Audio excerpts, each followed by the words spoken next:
Hi friends, வணக்கம். இது உங்க திருத்தணி பசங்க யூடியூப் சேனல். நான் உங்க யுவராஜ். வீடியோக்குள்ள போறதுக்கு முன்னாடி கீழே இருக்க ரெட் கலர் பட்டனை பிரஸ் பண்ணி சப்ஸ்கிரைப் பண்ணிக்கோங்க. கூடவே பக்கத்துல இருக்க பெல் பட்டனையும் பிரஸ் பண்ணிக்கோங்க.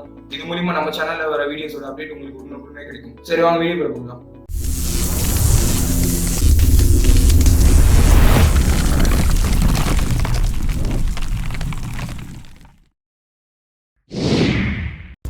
ஃப்ரெண்ட்ஸ், எல்லாருக்கும் வணக்கம். இது உங்கள் திருத்தணி பசங்க யூடியூப் சேனல். இன்றைக்கி நம்ம சேனலில் என்ன வீடியோ பார்க்க போகிறோம் அப்படின்னா, நேச்சுரல் ஏசி, அதாவது இயற்கையாக ஏசியை எப்படி செய்கிறது, அதை எப்படி வடிவமைச்சிருக்காங்க அப்படின்றது தான் நம்ம இந்த வீடியோவில் பார்க்க போகிறோம். ஃப்ரெண்ட்ஸ், இப்போ நம்ம வீட்டில் யூஸ் பண்ணுற ஏசி பார்த்திங்கன்னா ஒரு விதமான கேஸ் மூலிமா தான் நம்மளுக்கு அந்த கூலிங் கிடைக்கும். இதிலிருந்து வர இந்த கூலிங்கான காற்றை நம்ம சுவாசித்தோம் அப்படின்னா நம்ம உடம்புக்கு நிறையவே ப்ராப்ளம்ஸ் வரும். இந்த மாதிரி கெமிக்கலான ஐட்டம்ஸ் எதுவுமே இல்லாமல் இயற்கையான சில ஐட்டம்ஸை வச்சு நம்ம எப்படி ஏசியை ரெடி பண்ணுறது அப்படின்றது தான் நம்ம இந்த வீடியோவில் பார்க்க போகிறோம். ஸோ இந்த வீடியோவை தயவு செஞ்சு ஃபார்வர்ட் பண்ணாமல் ஃபுல்லாக பாருங்கள். ஏன்னா இந்த வீடியோவோட லாஸ்ட்டில் தான் பார்த்திங்கன்னா இந்த ஏசியை எப்படி ஃபிக்ஸ் பண்ணுறது அப்படின்றத பார்க்க போகிறோம். ஸோ அதனால் நீங்கள் பார்க்குறது மட்டும் இல்லாமல் உங்கள் ஃப்ரெண்ட்ஸ் எல்லாருக்குமே ஷேர் பண்ணிவிடுங்க. ஏன்னா இந்த கிளைமேட்டுக்கு இது ரொம்பவும் யூஸ்ஃபுல்லாக இருக்கும் எல்லாருக்குமே. இவரோட பேர் பார்த்திங்கன்னா அக்தர் அலி. இவர் எங்கே இருக்கார் அப்படின்னா, திருச்சியிலேருந்து டோல்கேட், அதாவது ஸ்ரீரங்கம் போகிற வழியில் டோல்கேட் ஸ்டாப்பிங் அப்படின்னு கேட்டிங்கன்னா சொல்லுவாங்க. அந்த இடத்துல போய் இறங்குனீங்க அப்படின்னா ஒரு பெரிய ரவுண்டானா இருக்கும். அந்த ரவுண்டானாக்கு ரொம்பவும் பக்கத்தில் இவரோட பஞ்சர் கடை இருக்குது. இதிலேயே இவர் நிறைய விதமான கண்டுபிடிப்புகளை செஞ்சு வச்சுருக்காரு.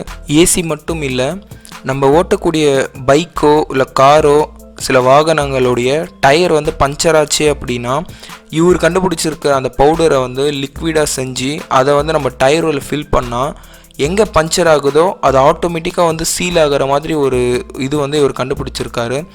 இதை நான் வேறு ஒரு வீடியோவாக போடுவேன், அதை பார்த்து தெரிஞ்சுக்கோங்க. இப்போ பார்த்திங்கன்னா இந்த நேச்சுரல் ஏசியை எப்படி ரெடி பண்ணியிருக்காங்க அப்படின்றத பார்க்கலாம். இந்த ஏசியை பார்த்திங்கன்னா இவர் நம்ம வீட்டில் யூஸ் பண்ணுற ஒரு தண்ணி கேனை வச்சு தான் பண்ணியிருக்காரு. அது மேலே பார்த்திங்கன்னா ஒரு கூடை, அதாவது மூங்கிலான ஒரு கூடை செஞ்சு வச்சுருக்காரு. அந்த கூடையில் வெட்டி வேர், அப்புறம் நன்னாரி வேர், இந்த மாதிரி சில வேர்லாம் போட்டு வச்சுருக்காங்க. இதில் இருக்கிற தண்ணியில் பார்த்திங்கன்னா கூழாங்கல், செங்கல், ஆற்று மணல் இந்த மாதிரிலாம் போட்டு வச்சுருக்காரு. அதே மாதிரி இந்த தண்ணியை ஒரு மோட்டர் ஒன்று யூஸ் பண்ணி ஃப்ளோ ஆக வச்சுருக்காரு. இந்த தண்ணி ஃப்ளோ ஆகும்போது ஆட்டோமேட்டிக்காக அந்த தண்ணி கூலிங் ஆகும் அப்படின்ற சொல்கிறாரு. இதுக்கு மேலே பார்த்திங்கன்னா ஒரு ஃபேன் ஒன்று ஃபிக்ஸ் பண்ணி வச்சுருக்காரு. இந்த ஃபேன்லேருந்து வர காற்று அந்த கூலிங்கான அந்த தண்ணி மேலே பட்டு அந்த காற்று கூலிங் ஆகுது.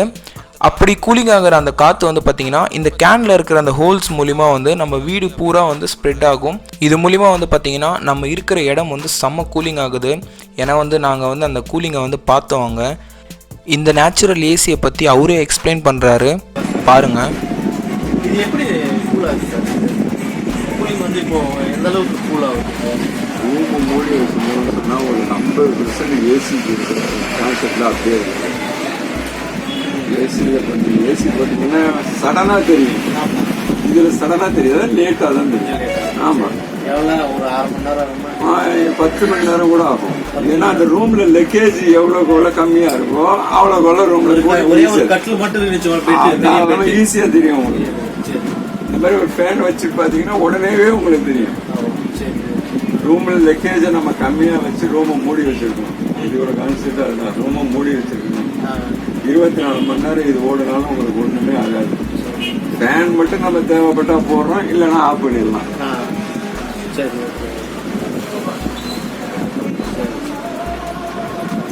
தண்ணி எவ்வளோ குறையுதோ அந்த தண்ணியை மட்டும் நம்ம பிடிச்சி இப்படி ஊற்றுற வேண்டியதான்.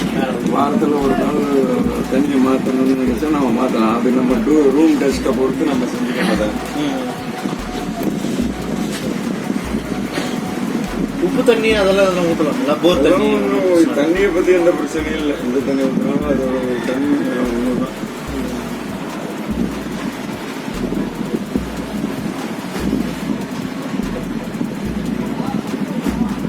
முன்னாடி பார்க்கும்போது கூழாங்கல்லாம் கீழே போட்ட மாதிரி இருந்துச்சு.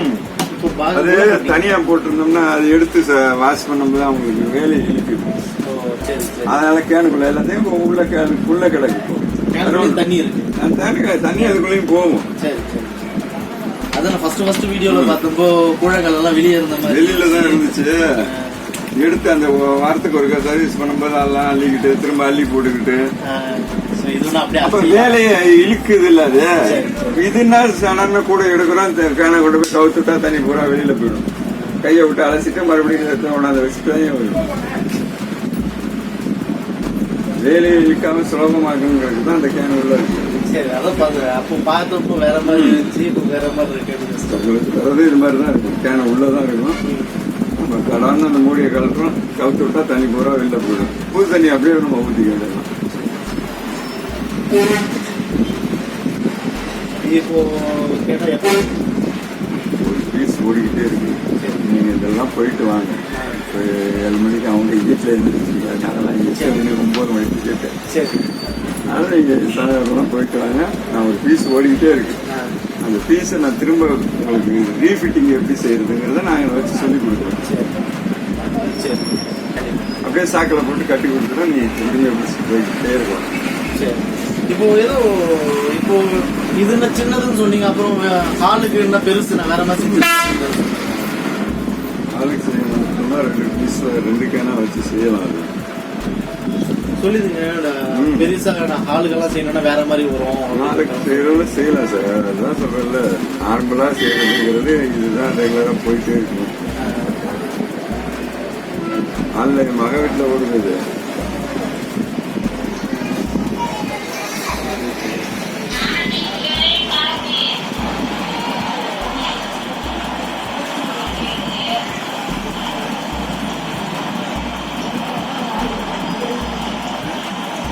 இதுக்கு அதுக்கும் 2 கேன் வச்சிருக்கீங்க.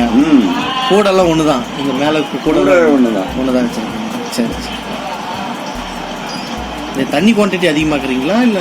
தண்ணி செங்கல் இடம் அகலமாயிருதுல, ஸ்லாப்பு மேல போயிடும், கீழே எந்த சிஸ்டம் இருக்காது.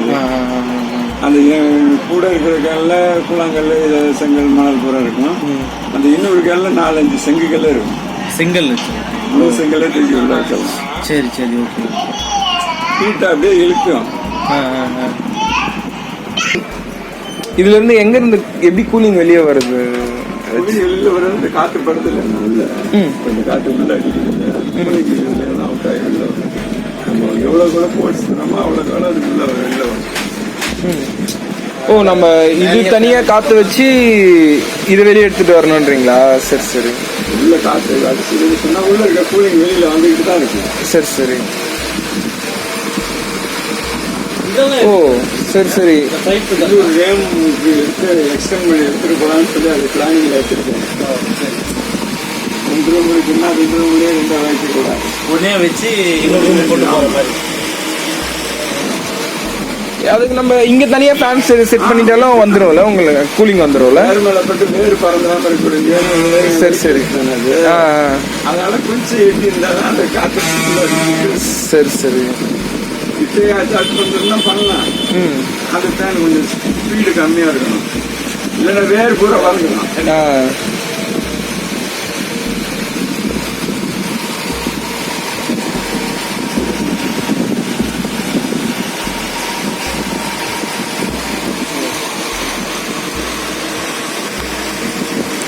இந்த நேச்சுரல் ஏசியை எப்படி ஃபிக்ஸ் பண்ணுறதுன்னு சொல்கிறாரு, கேளுங்க.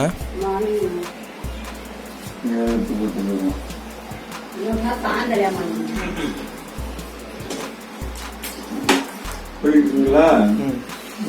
இப்போ நம்ம என்ன செய்யறோம், ஒயர் பிடிக்கிறோம். ஒயர் தண்ணியில் உள்ளதுனால ஒன்றும் ஆகாது. இந்த செட்டிங் அப்படியே எடுத்தோம்னு சொன்னால் எல்லாமே டோட்டலாக வந்து.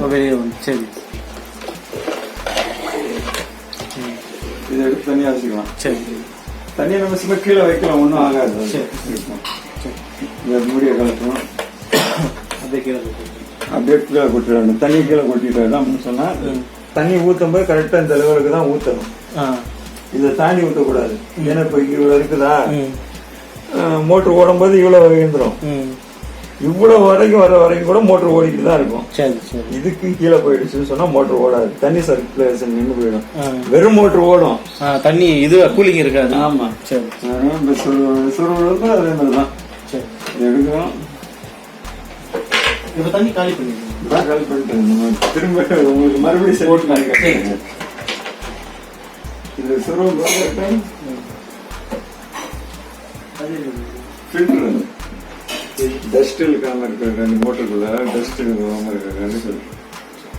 அந்த பாட்டில் என்ன அது தண்ணி குடிக்கிற கூலிங் பண்ணி சொல்லிட்டு இது வரைக்கும்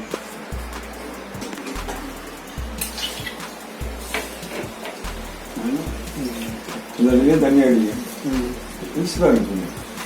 ஓகே உள்ள இருக்கு. இதுலயும் தண்ணி வந்துட்டே இருக்கும். இதை தாண்டி கீழே போயிடுச்சு, தண்ணி குறைய குறைய இதோட ஸ்பீடு குறையும். இதுல இருந்து நம்ம தெரிஞ்சுக்கலாம். இல்ல இதுல பார்த்தாலே நமக்கு தண்ணி குறையிறது நல்லா தெரியுது.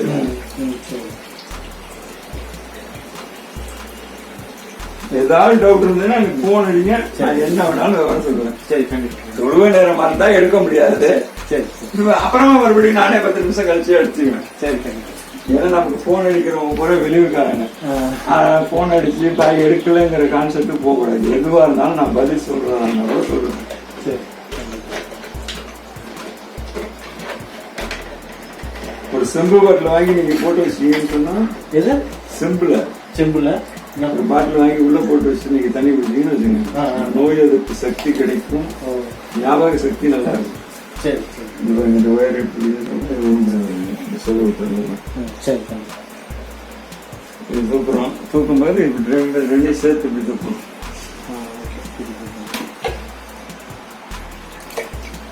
டஸ்ட் சொன்னா சும்மா அமுக்கலாம் சொன்னா எல்லாமே வெளியில வரும். உள்ள இருக்கிறது எதுவுமே வெளியில வராது. எடுத்துக்கிட்டு கால் தொட்டு வேண்டியதான்.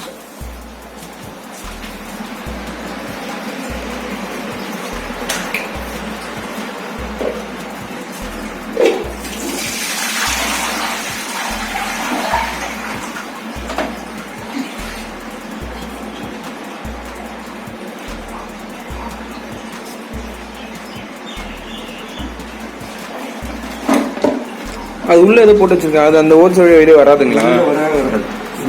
செங்கல், ஆத்து மணல், கூழாங்கல் எல்லாமே உள்ளதான் இருக்கு. அது வெளியில வராது.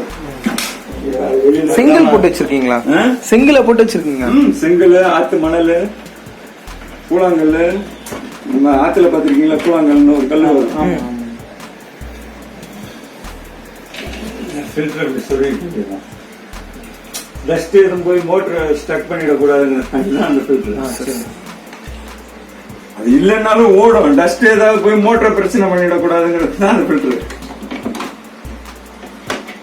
இந்த பொசிஷன்ல தான் இந்த 2 வருஷம் இந்த ஓரத்திலேயே நீங்க சொல்லுவாங்க. தெரியுதுங்களா? அப்பதான் அந்த மோட்டர் பொசிஷனா கீழே இறங்கும். நம்ம அங்கிட்டு வச்சுக்கிட்டு தள்ளனோம்னா போவாது. இந்த நேச்சுரல் ஏசி உங்களுக்கு வேணும் அப்படின்னா இவர் வந்து பார்த்தீங்கன்னா ஆல்ரெடி ரெடி பண்ணி வச்சுருக்காரு. இவர்கிட்ட போனீங்கன்னா நீங்கள் வந்து வாங்கிக்கலாம். அதே மாதிரி இதை எப்படி யூஸ் பண்ணுறதுன்ற ஃபுல் டீட்டெயில்ஸ் வந்து உங்களுக்கு இவரே வந்து சொல்லி கொடுத்துருவாரு.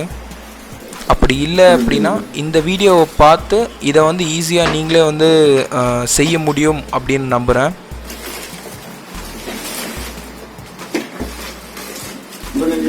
கோயிலுக்கு எப்படி அழைக்கீங்க? இல்லை போயிட்டு வந்துட்டேன் எல்லாம். இல்லை இது கிட்டத்தட்ட 8 கிலோ 9 கிலோ வரும். இவர் வந்து பார்த்தீங்கன்னா இது மட்டுமே இல்லை, இவர் இன்னும் நிறைய விதமான கண்டுபிடிப்புகளை வந்து யோசித்து வச்சுருக்காரு. இதை செயல்படுத்துறதுக்கு அவருக்கு நேரமும் இல்லை, யாரும் இவரை வந்து ஊக்குவிக்கிறதுக்கான ஒரு இதுவும் இல்லை. ஸோ அதனால் யாராச்சும் இவரை வந்து ஊக்குவிச்சாங்க அப்படின்னா இவர் வந்து கண்டிப்பாக வந்து அதை செயல்படுத்துவார்.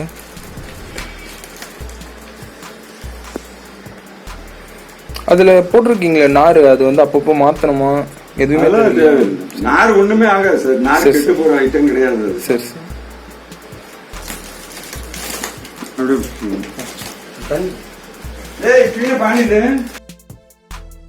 இந்த ஏசி வந்து பார்த்தீங்கன்னா அவர் வீட்டில் வச்சுருக்காரு, அப்புறம் வந்து அவர் கடையில், அப்புறம் அவரோட பொண்ணு வீட்டில் எல்லாம் வச்சுருக்காராம்.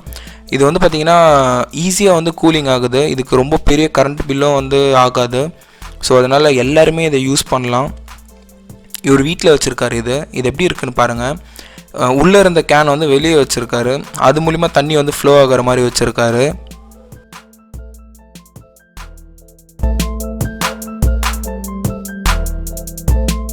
ஓகே ஃப்ரெண்ட்ஸ், இந்த வெயில் காலத்தில் இப்படிப்பட்ட ஒரு ஏசியோட வீடியோ வந்து உங்களுக்கு ரொம்பவும் யூஸ்ஃபுல்லாக இருந்திருக்கும் நம்புகிறேன். இந்த வீடியோ உங்களுக்கு பிடிச்சிருந்ததுன்னா உங்கள் ஃப்ரெண்ட்ஸ் எல்லாருக்குமே ஷேர் பண்ணிவிடுங்க. மறக்காமல் நம்ம திருத்தணி பசங்க சேனலை சப்ஸ்கிரைப் பண்ணிக்கோங்க. இதே மாதிரி அடுத்த ஒரு வீடியோவில் பார்க்கலாம் ஃப்ரெண்ட்ஸ். நன்றி.